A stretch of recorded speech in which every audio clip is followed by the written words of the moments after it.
Welcome everybody to Overdunk episode 14. My name is Joshua Zoinks Hebert with Unite Mics, and this is Overdunk, the competitive Pokemon Unite podcast. I sit down with the top teams, talk all things tournament, meta, and just the scene in general right now. And today we have a fantastic opportunity to be talking to the best team in OCE right now, all the way in the past. I think it's since launch, I'll say that. No factual behind that. But this team has been absolutely killing it and recently just had a name change for a very exciting reason. We got a new sponsorship in the scene. Say hello to GroundZero. What's up, guys? What up? Yo. Hey, man. Hello, what's up? Welcome to the show. No, I know most of you guys, like on the show, especially chat and stuff, these guys know who you are, but just for the listeners, if they're listening in podcast land, I'd love to just get a quick introduction of everybody. So if we could just go around quick, who you are, what people might know you from, and then what role you play for GroundZero. Lush, let's start with you. You're right below me. Okay. I'm Lush. You will not know me from anywhere. I am no one. I play the Wigglytuff. Okay. The pink Pokemon. I'm the tank for the team. I save them. I save their lives. Absolutely. All right, awesome. The tank savior of Lush, the man of mysteries. Well, Joe, how about you go next? Well, I'm just Joe, man. As everyone would know, I play the green Digimon Pokemon as an attacker in the tournaments, and people know me through. Everyone knows me through everywhere, dude. I don't know. No, it's all good. All good. Just know me, man.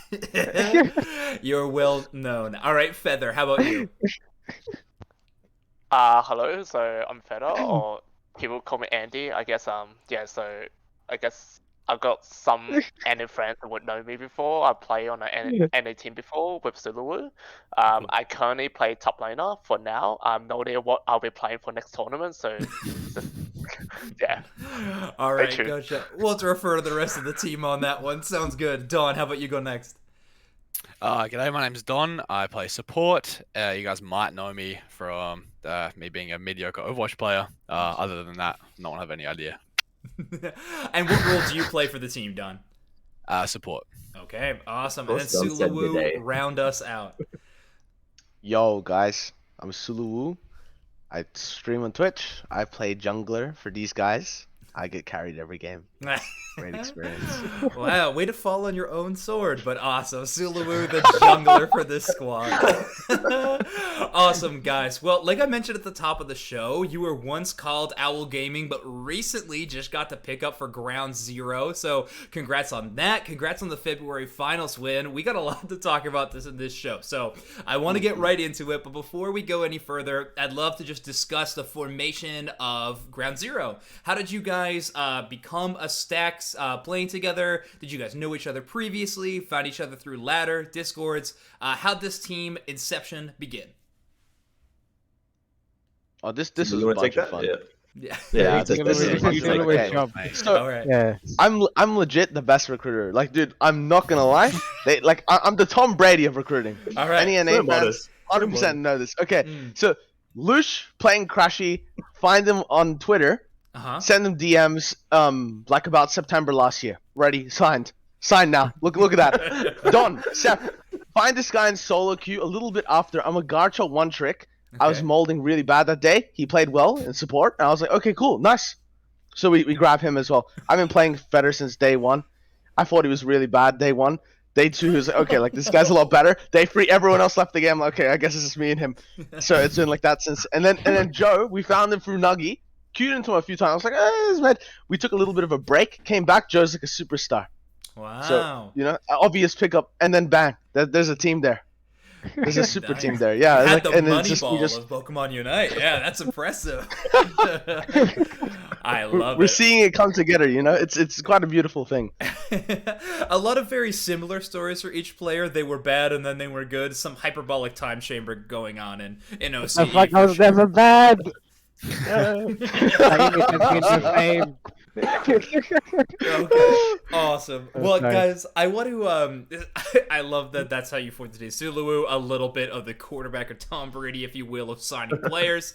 Great, we'll give you that title, Suluwu. Let's talk about the signing, though. You guys were going as Owl Gaming for a while. That's the name you ran under in the first February Opens and Finals, of course.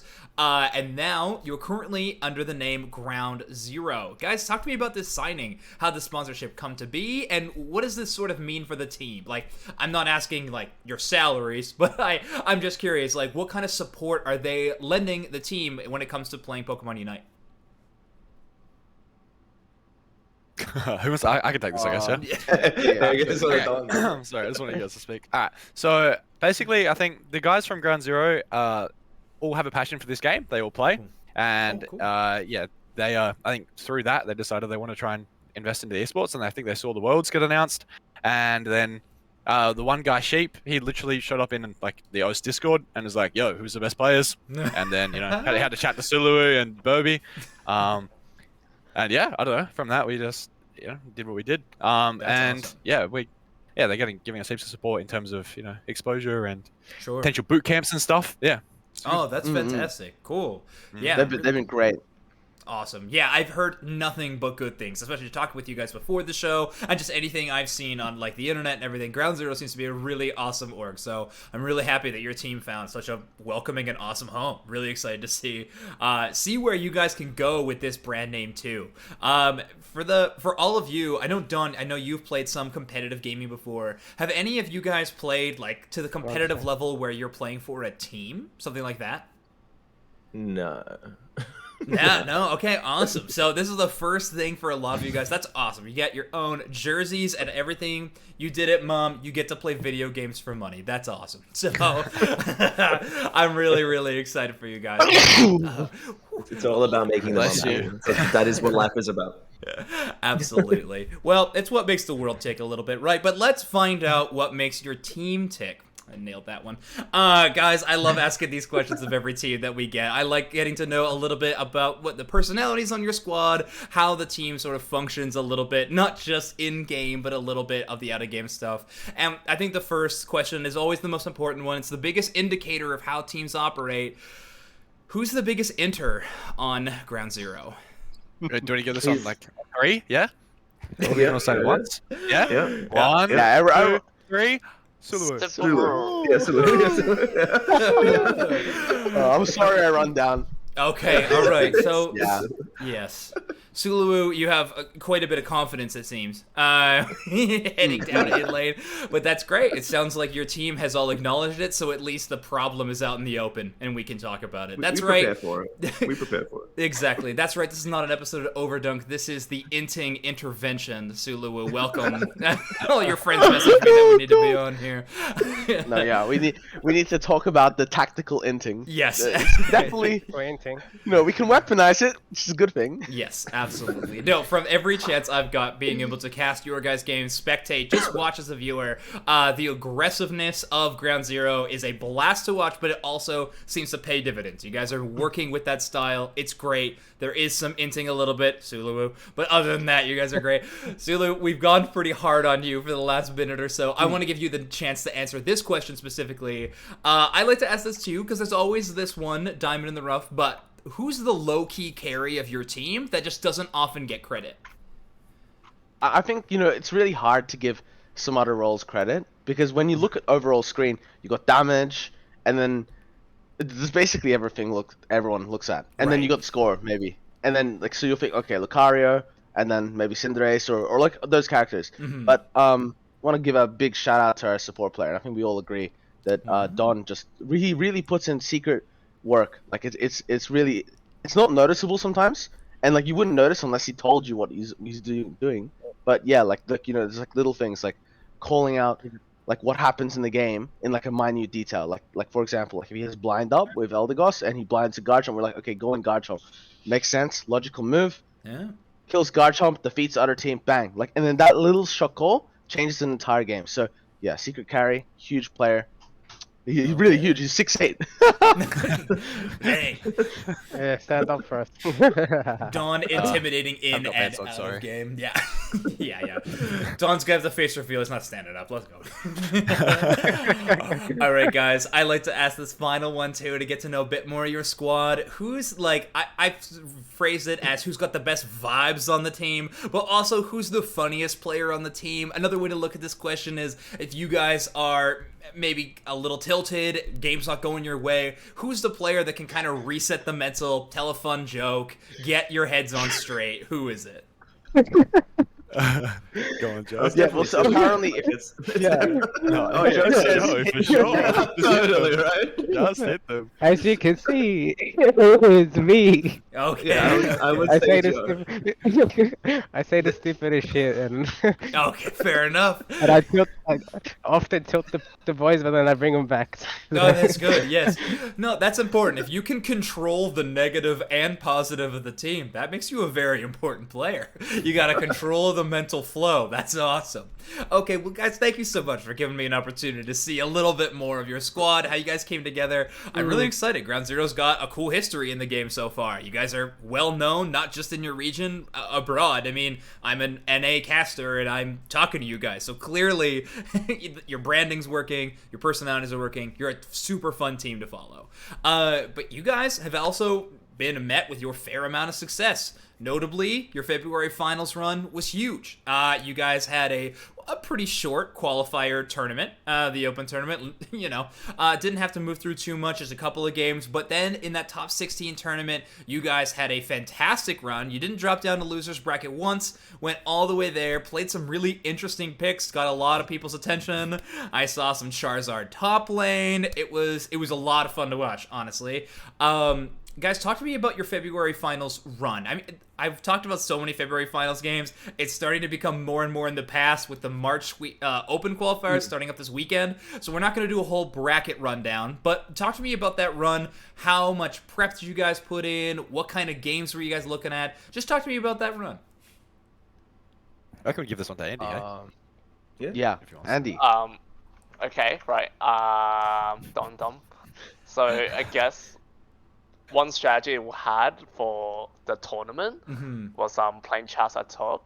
So we thought about, so if you people watching Western team how they play the 1-1-3 strategy, they usually have Lucario top or Machamp top, and everyone can probably agree that Lucario is probably better Machamp for the early game, for the first 2 minutes of the game.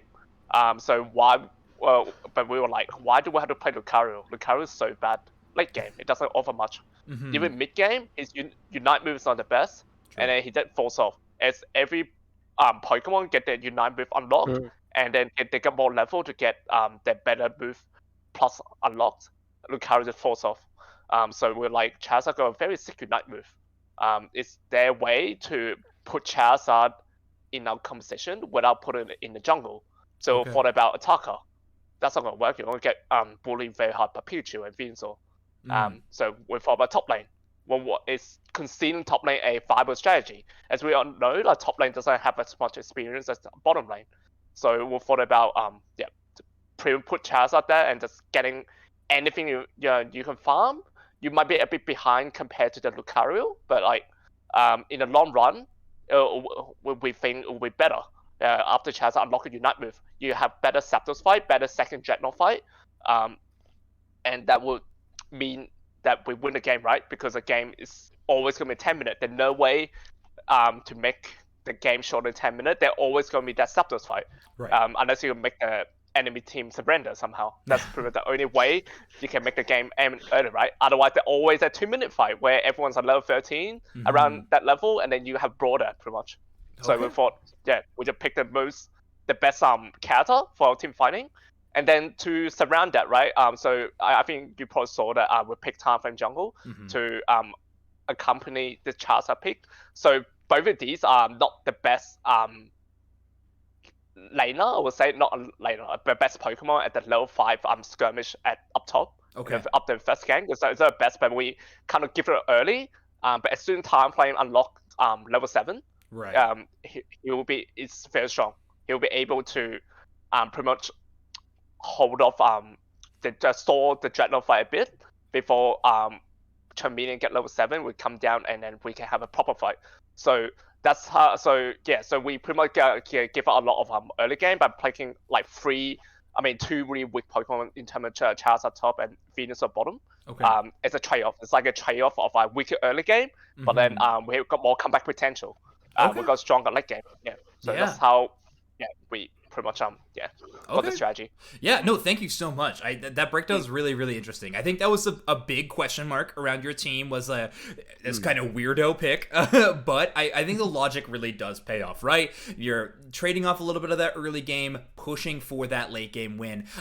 But about this comp though, I wanted to talk to your bot laners a little bit. For you, Don, Lush, and Joe, when you have this late scaling composition like this, you're running Venusaur and Charizard, both Pokemon that really need to get value later on in the game.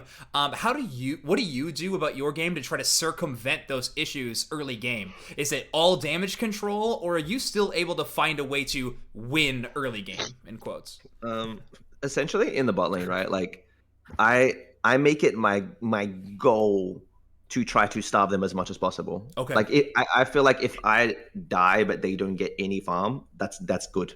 Okay. So I just run them down, and then Don is just my hero and savior in the back that just makes sure that I get out of these situations I should never ever get out of. And okay. Joe will usually be somehow killing everyone at level 3 while in bed. I don't know how. But Joe's a little A button, and you press the A button, you kill people. That's how I play the game. I don't know, like people think it's hard. This guy is legit gonna rock up the world to something wrong with your brain or something. No Right. Joe's game plan is just knock out the opposing Pokemon. Forehead. It's very, you can't argue with it. It's very straightforward game plan, but so far it's found you guys a ton of success. So, like we said, you guys cruise through the bracket, able to win your grand final situation. Was this this Charizard top pick? Did you play this every game throughout the entire tournament? We actually did. Okay. We actually did, yeah. I could. Well, we probably have like 2 pick in mind. He can flex. He can flex. Charizard. We also practiced a champ, but then it was either Lucario or Charizard for that tournament. I think that would have really shocked the world if we picked Lucario.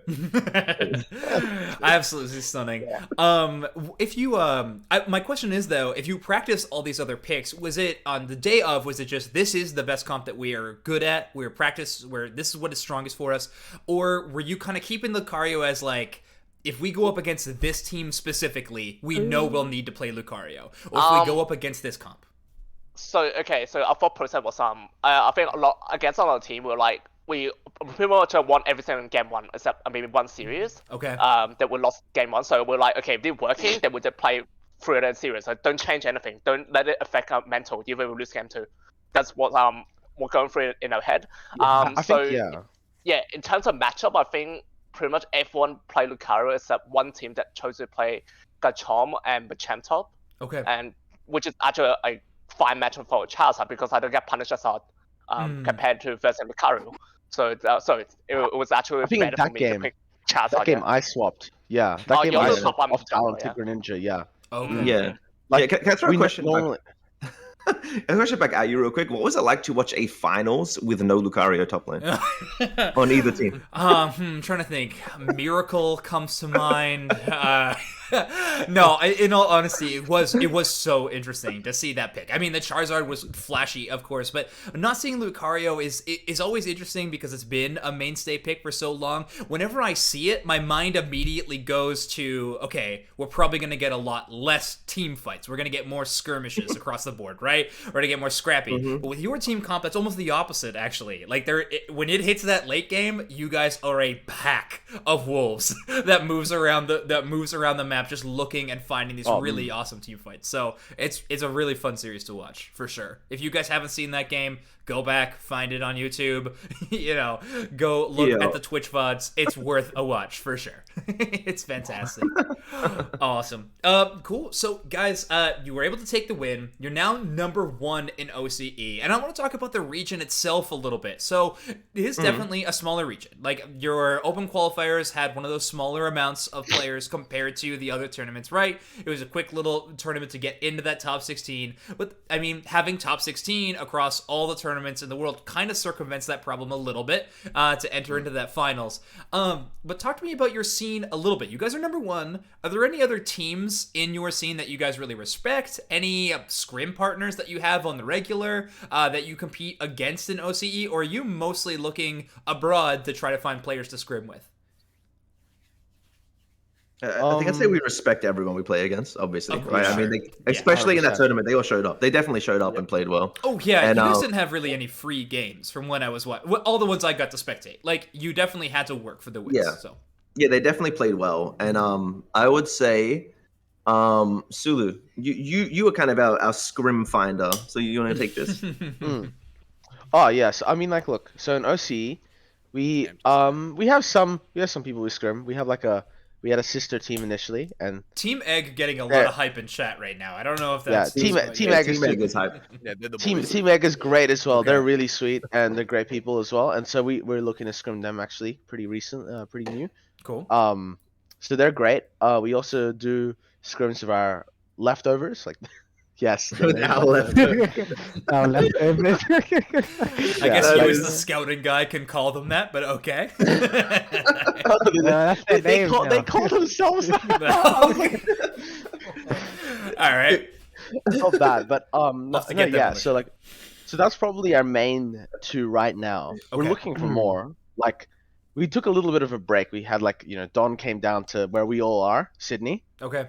And we had a bit of a party when we were here, so we enjoyed ourselves. Had some time. So yeah, practice has just kicked up again, and then we're looking for more scrim partners. On the day of the tournament, we did scrim leftovers 2 games. Okay.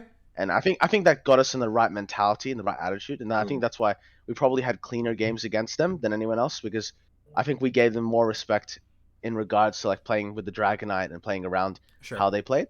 Yeah. So yeah, but so scrim partners, OC. I think definitely all the top 4 teams have a talent and ability to win any game possible. So we have a lot of respect, and we're never gonna slack off when it comes to those games. Oh, yeah. No, absolutely not. And I would not count your team to be doing that. You seem to be a team that is definitely taking this game seriously. I mean, you got to have a little bit of a party, which is awesome. Let's face it, you earned it. But now the grind has kind of started to set in for people, I think. We've had the first big tournament, and we have quite a few more to go through before we get to Worlds. And right now, you are sitting on, oh crap, I couldn't think of the throne from Game of Thrones. The Throne of Blades, I think. I don't know. It was a terrible analogy. Iron Throne, Iron Throne, thank you. You guys... Sitting on our gaming chairs. Nerd here. Right, yeah. Yeah, it was rough. I just said what I pictured. Terrible casting decision, by the way.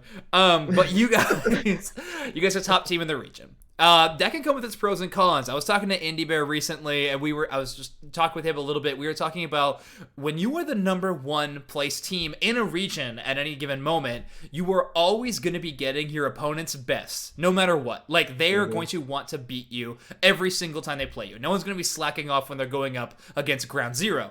Probably, whether it be in ladder or even whether it be in tournament play. Has that kind of set in yet? I know we don't have the next tournament up, but is this March tournament something that you think you're gonna have to take more seriously than you even took the February one? Oh, 100%. Okay. I think personally we have the biggest target on our back. Oh, I think maybe before you could probably say, oh look, they're not that good, but then everyone lost. now there's the question is okay, now we have to prove these teams all have something to prove, and when you're at the top you always have the most to lose. You gain a lot from losing, but you have the most to lose because then they ask if you're washed up, they ask if you're gonna win, if you're gonna go to Worlds, especially in a 1-slot region. Everyone wants to win. This is really competitive. I think people are starting to wake up to that fact now that maybe okay, we weren't up to that skill level now, but now we're gonna go on for hours and hours at it. We're gonna figure it out. We're gonna find out the weaknesses, and we're gonna try to exploit them. And I think we're coming to terms with that. Anyone else? Yeah. I think they're going to change their strategy, because they see now that Sulu's free, so they've got to kill the tank so they can get the rest of the team. Right. So I think it took them a while to figure out I was free. They keep killing me every game, man. Like, it's okay. I will die anyway. Yeah. Sulu was just grinning on the way back to the respawn chamber. It's like, you achieved nothing, you fools. Well, the greatest prestige play for sure. Okay, awesome. The rest of you guys, how does it feel to be number one though? Is it feel like you've really achieved it? Does this feel fantastic, or is it a little bit worrisome that some teams are gonna start trying to build their tactics specifically around beating you?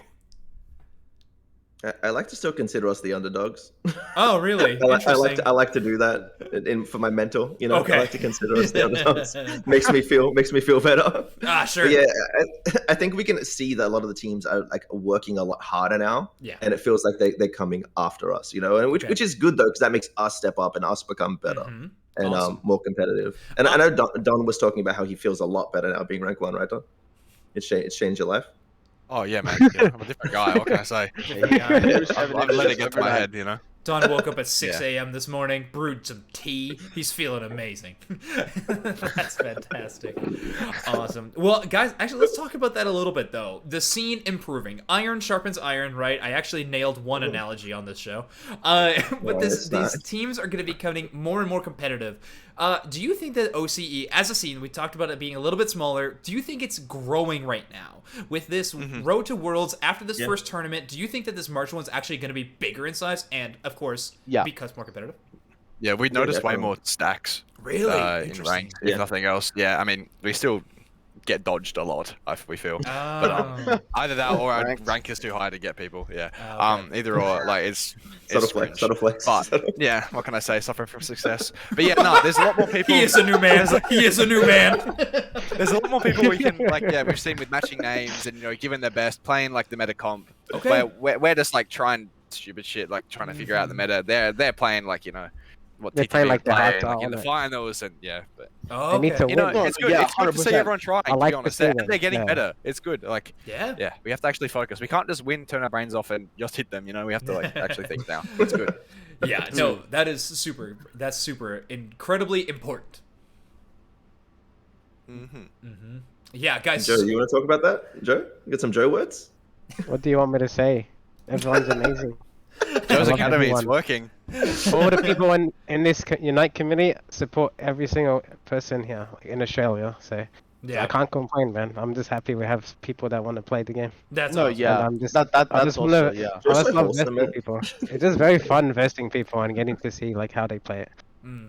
I can't wait until Joe's speech after you guys win Worlds. He's standing up there giving all the shout outs to the entire region. All the people he's playing with on ladder. It's gonna be beautiful. I can't wait. I'm gonna cry myself to sleep that night. How did you know I was gonna do that? I just know you, Joe, now. Knowing he knows you. Me. Oh my god. Meant to be. No. Exactly. Well, manifest destiny, right? You guys have a good first step on the way there, though. You had some fantastic games. You guys are forming together really well as a squad. But the game is starting to change. Let's transition it a little bit of Pokemon Unite specific game. We are finding ourselves in I will call it a completely new meta. We've seen a little bit of backpedaling into some more traditional picks, but Hoopa's here and has definitely shifted the meta quite a bit. A lot of people's initial reactions where this Pokemon is OP, must pick all the time. People have started to shift a little bit. I see some teams not running at all, some teams sticking to the Portal comp, some people's moving into the Trick Shadow Ball, playing the Pokemon as an attacker, playing 2 supports, 2 tanks. I've seen it all. Right now, we are in a complete meta mix-up. I think a lot of top teams not streaming scrims could be definitely some to blame for a meta not being solidified. But guys, talk to me about this new meta. First off, talk to me about Hoopa. Let's go with that first. Do you guys love Hoopa? Do you hate Hoopa? What are our opinions on this new Pokemon? I think this is all done. Yeah, done. Hoopa, honestly, I was really excited when Hoopa got released. It's or announced rather. It's wow, I don't get to play Eldegoss anymore. Hoopa's a mythical. It's strong in the normal games. It has to be strong in this game, and I was right about that. But I don't know. It doesn't. It's not as supportive as Eldegoss, and we're running Trick and Shadow Ball at the moment because either I'm bad at the portals or I think they're overrated. Yeah, I don't know. Yeah, it's it's good. We're using it a lot, but I think Eldegoss is still really really strong, and we're trying to integrate both of them. And yeah, I feel like when we can manage to do that, like that's when the meta will be formed. Yeah, I have heard Portal's been like Portal's a bait, like picking that move, you don't need it. It's a little bit extra. Feather, as being the top laner position, do you think Portal's a bait, or do you think that it's a worthwhile thing to have, an instant port down as a top laner? Yeah, so I think initially on day one we tried to play Portal every game, and both teams would usually run Portal as well, and it felt real oppressive sometimes. It felt like sometimes it does a lot of things. Yeah, you can instant port down, you get a heal, go back to your base and come back full health. Yeah, but a lot of time, I think one of the bigger problem with Portal is the channel time too long. Yeah. And in like really short fight, like by the time you get into the portal, you're probably dead. Like you don't have the time to actually wait in the portal to transport you back to base. So I think and sometimes we can also troll people. For example, I play Charizard, right? Yeah. When I throw someone up the air and then don't put a portal below me. So to help me, but it's not helping me. Send me back to base and kind of port back because I'm up in the air. Because it's hard because you need to use the portal for damage as well. You need to I don't know. And even calling out the position, sometimes you can't hear it, or like other times you can't get away from it. Yeah. There's a lot of min-max problem with portal and that kind of thing. And it's like feel like something to control your teammate sometimes. And the charge timing for the portal before it start teleporting is a bit long as well. So and also. It does not as strong a trick in lane. At level 4, if the enemy trick and you run portal, we feel that you actually lose out on the trade when you try to trade with them. Because trick is just more oppressive, more shattable. That makes sense. So what we're saying is community's reaction to portals was an overreaction? Wow. Yeah. Wow. Yeah, no, I kind of agree with you guys a little bit too. I think they are a bit of a bait, but I think it is still a viable pick option on Hoopa. Like, by no means do I think it is strictly a bad pick. Like, I think a good Portal player can definitely still operate that Pokemon in a team comp, which is cool. It's going to join the ranks, I think, of very, very few Pokemon where both of their movesets are viable, right? I mean, we have, like, what, Venusaur, Hoopa, Lucario, end of list, like it's pretty cool, I guess. But we need the Pokemon to be viable before I start giving the moveset's viability. Duraludon. Yes, Duraludon is on the way. So let's transition into that. Duraludon, Sulawu, do you get this in the jungle, or do you have to give this up to Joe? Oh, Joe's not going to play this. He's on Venusaur duty for the rest of his life. Come on, he plays on a sofa bed. There's no shot. I'm playing Duraludon. I'm the green guy. Oh. He's the green Digimon. The green man. That's good. They call me the Hulk.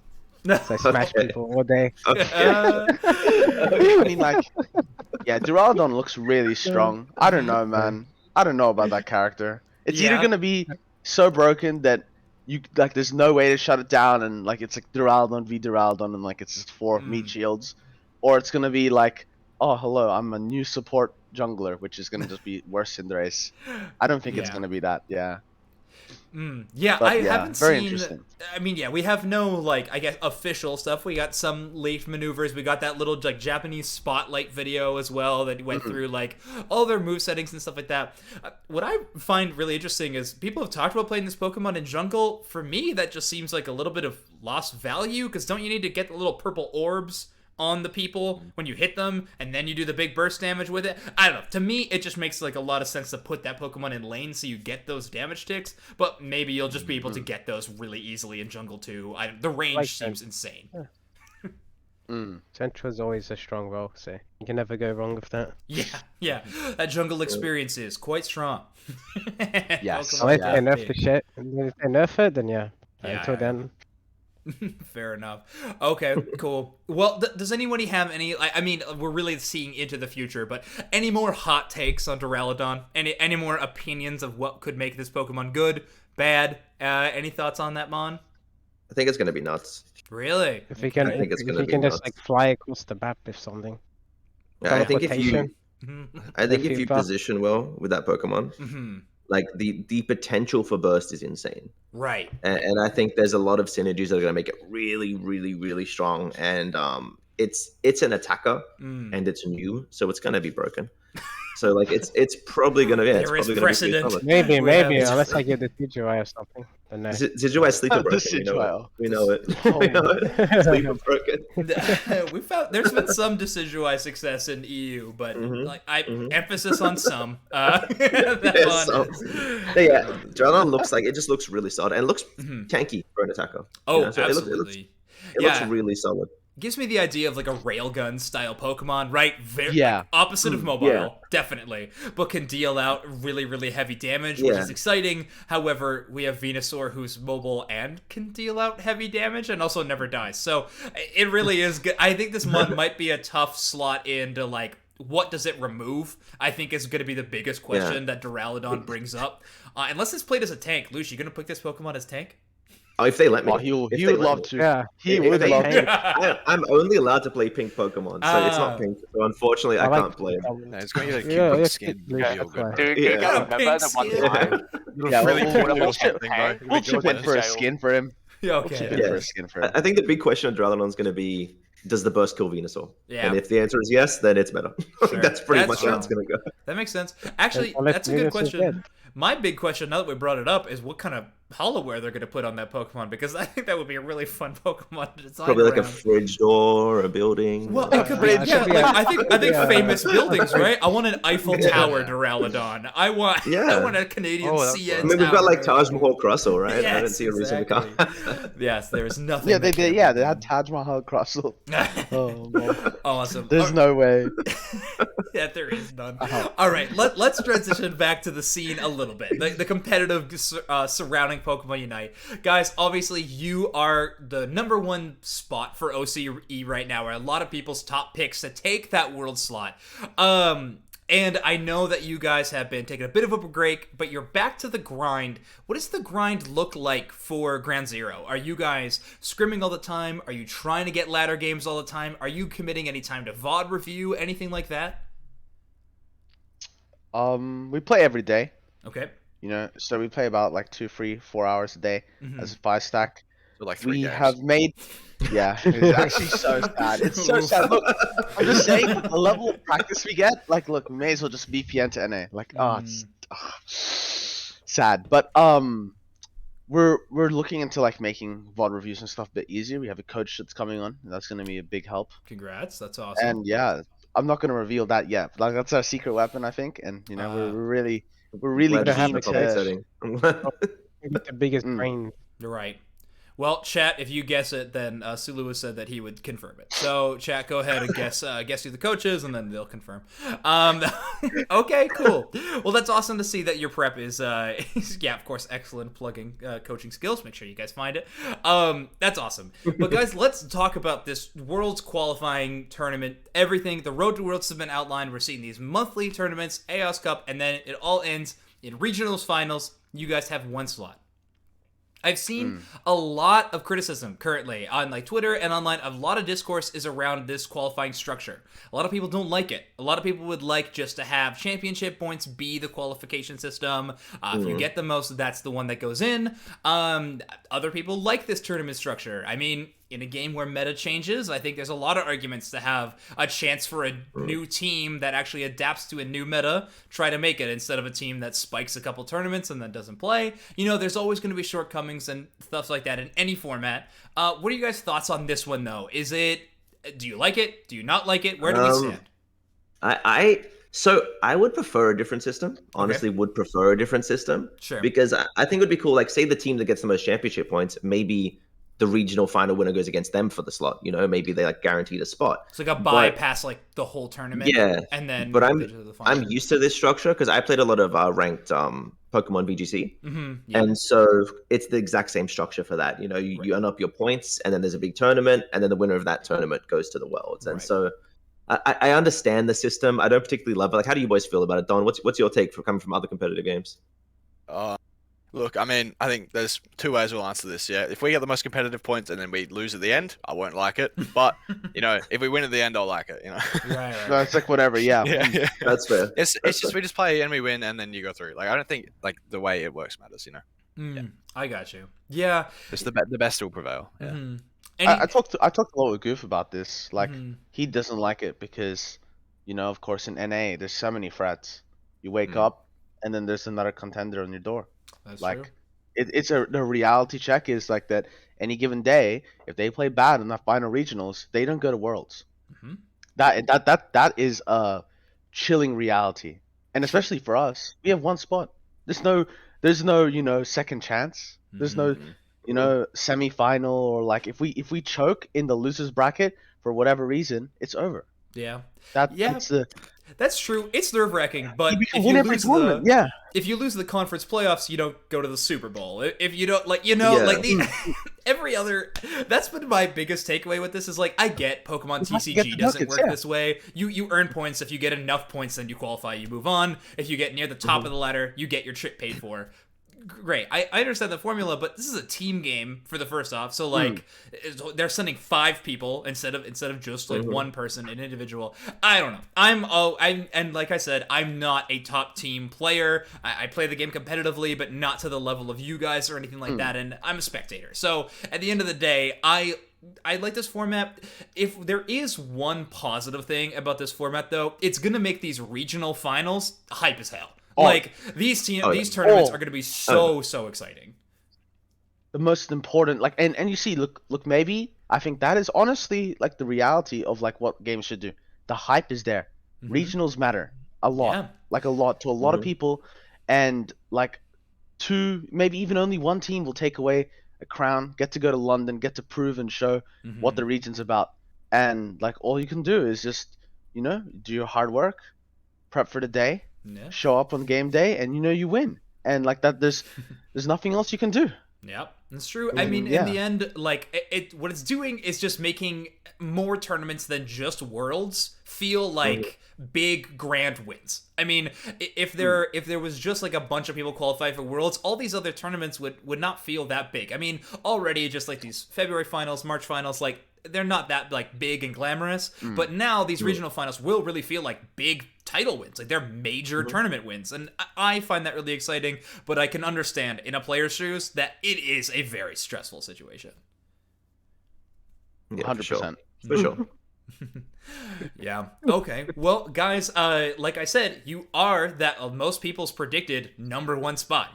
A lot of people think that you are going to be the team representing OCE in London for these Worlds Finals. So I would love to see you guys there. And you're going to be playing against a lot of different teams that you do not have familiarity playing with. That still wasn't the right way to say that.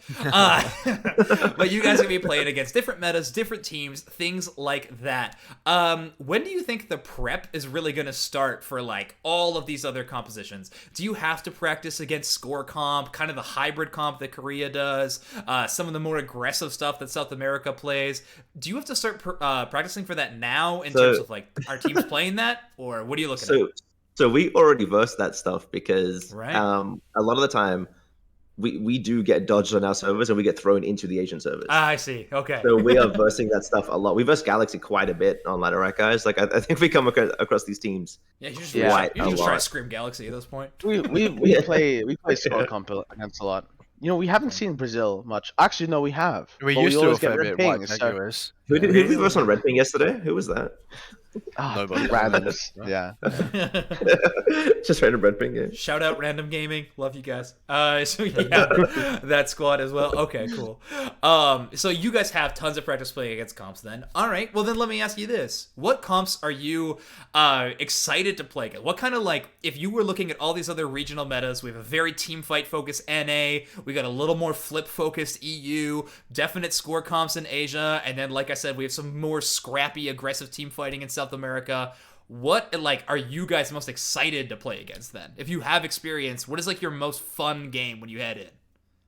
It's definitely when Ingredients invade Zulu. That's really fun. Yeah, good time for everybody else. Dude, I swear to God, man. 4 people are pumped. Japan squirrels. I'm excited to play against the Brazilians on even ping as well. Oh yeah, 100%. Fights will be they're the fun we love fighting. We love fighting. We want to bring a show. We'll throw big punches. It's definitely a show. Awesome. It's definitely a show when we play against them. Awesome. So, that's so good to hear. Well then, guys, what teams are you looking forward to playing against? GG. Okay. Yeah, definitely. Yes. I want to play against the best, you know. Yeah. All of them, man. I we don't respect know. them a lot I'm as a down for team. everything. Yeah. Gaming Glaze. Okay. Hard mode, not GG. What other teams are you guys excited I to think play there's against? definitely there's at least 3. I think we Full definitely standard want to one. play against Galaxy Okay. in Green Ping. Like Yeah. I truly believe Iroas is the best player in the world. Yeah. So with Iroas being the best player in the world, I really want to face him. Wow. I think Okay. he's- Shout out. he's- Shout he's- out. that guy, he's on another level, man. Like I don't even understand.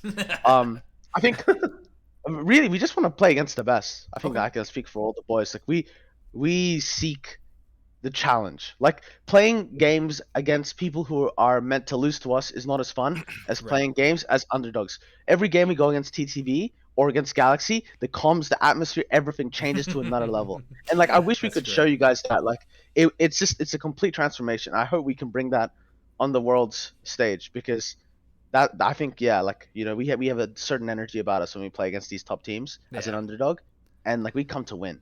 Oh, that's going to be fantastic. I think that everybody's going to be bringing that, no matter what. Like, GG is going to be bringing that same energy. Whoever makes it out of the gauntlet that is EU is going to have that same energy, right? If you make it to Worlds, that's it. You did it, and like, I think it's going to be our first final chance at even footing. So that's what it's all coming forward to, guys. We're going to be trying to cover all this stuff. I'm so excited to see you guys play through the rest of these tournaments.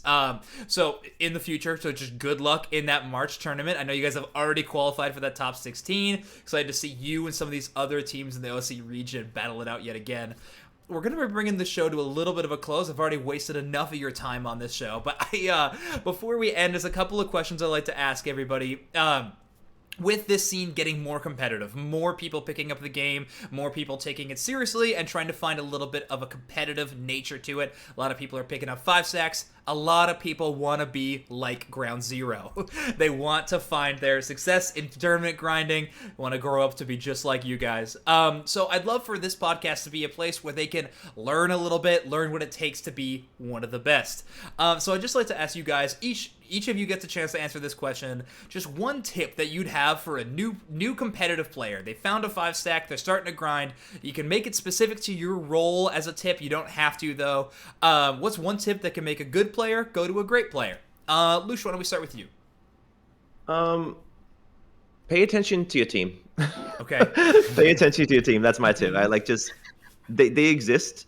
Acknowledge them. Ugh. You know, just acknowledge them. Unfortunately, yes. Yeah, like they're there. And if you are a tank, like know that you're not the highlight player. You're not supposed to go in and get the pentakill. Like you want to help them do that. You know, like just be there for your team. You know, give them hugs. Give them hugs. That's my tip.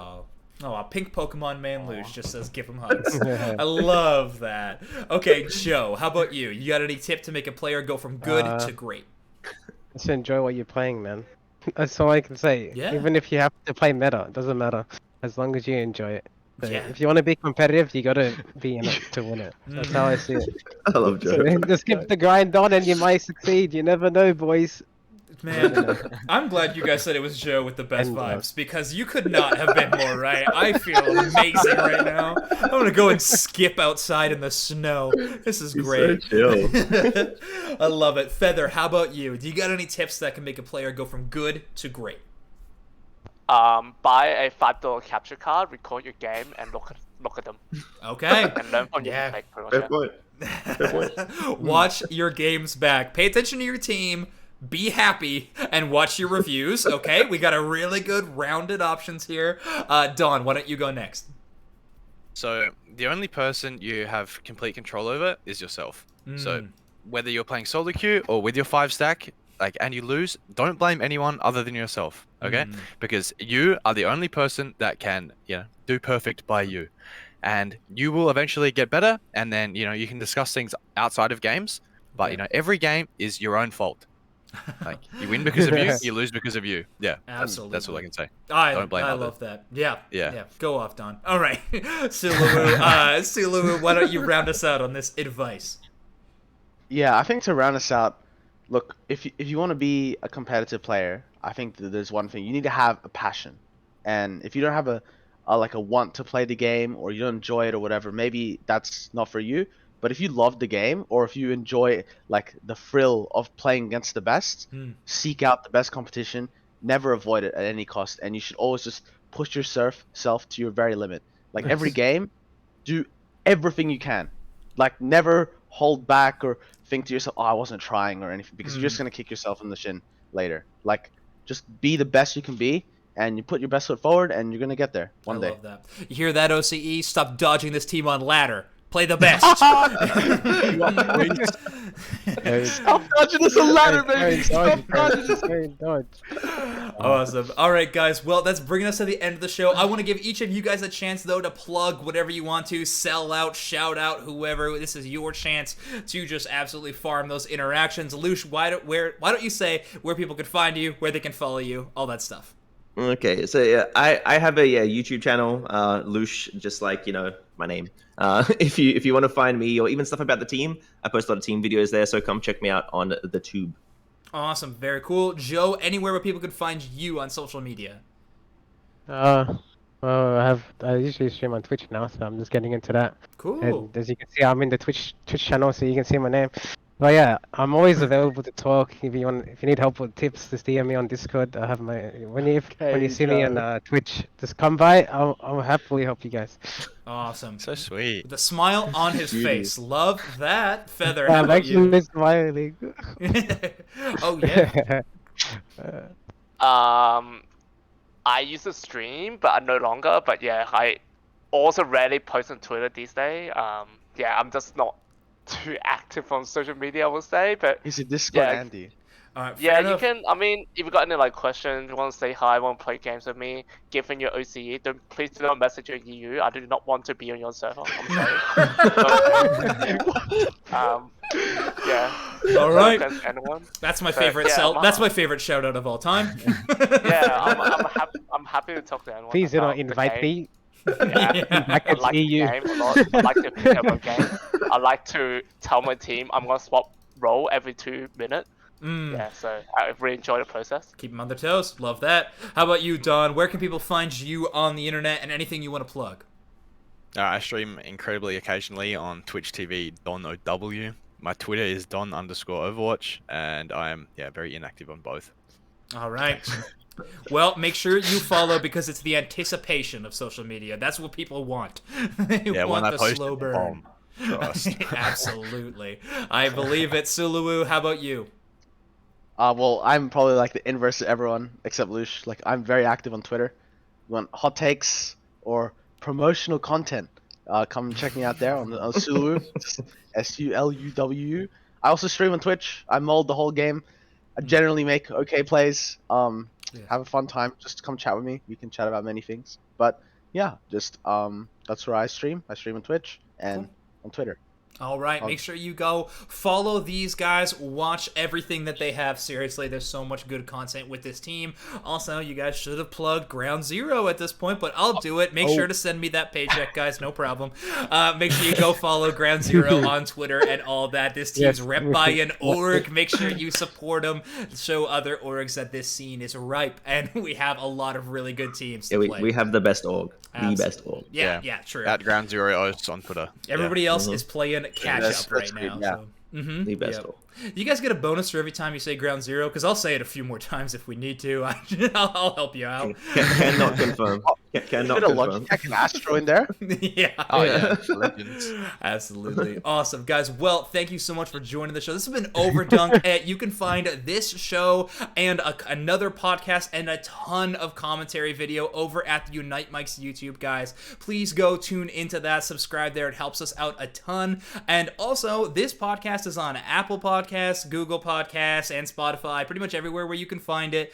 It helps out the show a ton if you just hit that subscribe button and rate it 5 stars. So if you could just help out that show in that way, it's free, it's easy. If you're listening already, help me out with a little bit there. But guys, thank you so much. Good luck, GroundZero, in the monthly finals, going in that #1 seed. A very exciting tournament coming up. Good luck to all the competitors playing in the open qualifiers this upcoming weekend. It's a really exciting time to be a part of the Unite community. But for GroundZero, for Unite Mics, I have been Zoinks, they have been players, and we'll see you all next time. Goodbye.